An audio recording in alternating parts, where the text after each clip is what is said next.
With only 300 breweries in the country back in 1991, it was a pretty exciting time to start. And the vision that Dan and Tom Schlafly had, Dan Kottman, Tom Schlafly, had to open the St. Louis Brewery, Right. was simply to bring good beer, new beer, to St. Louis. They'd seen it done on the East and West Coasts. St. Louis was poised and ready. They wanted to bring that to the people of St. Louis as soon as possible, not without some monumental hurdles. Opening a new brewery in St. Louis was going to be different than anywhere else in the world because St. Louis was one of the few American cities that still had a local brewery. It's just that that local brewery also happened to be the world's largest brewery. But a lot of St. Louisans considered Anheuser-Busch to be a local brewer, in so much as they permeated society in every way, shape, and form. So we were going to be opening a brewery in a fairly unique environment. And so the model... Understatement. Yeah, pretty unique environment. The model had to reflect the fact that we weren't going to be the only brewery in town. We weren't going to ever be the largest brewery in town. If we go back to the late 80s, so a brewery could not own a retail license, so except unless it was Busch Stadium. So a number of different parties, home brewers, Tom Schlafly, others, got a bill passed in the legislature to allow for a brewery, otherwise known as a microbrewery, as the law was passed, to open with a retail license.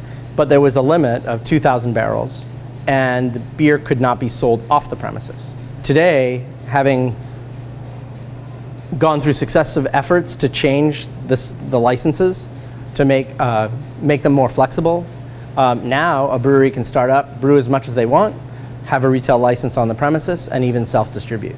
You're welcome. We're known as the old enablers, essentially. Old enablers. So we enabled our own business. This is something you have to work at as well. So you have to make beer and make payroll and all the other things that it takes to run a small business, but you also have to pay attention to the state legislature because it's a regulated industry, and the regulations, unlike any other business, are set by the state legislatures, not by the federal government. So it's messy. For me, originally, Schlafly started with the mindset of doing really high quality, classic European styles that were kind of absent from the US in that time frame.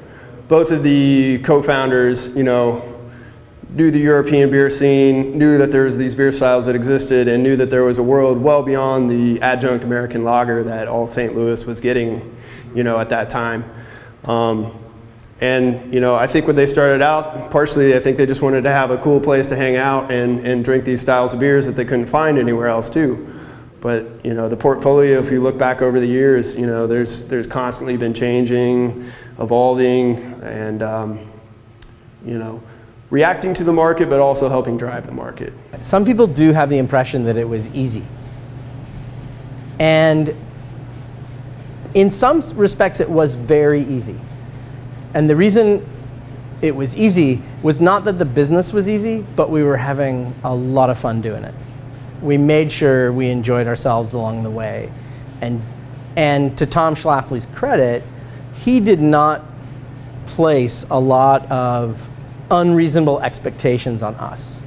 He basically said, let's grow the business, let's keep going, let's keep doing what we think we can do, and let's enjoy the ride, and we'll see where we get one day.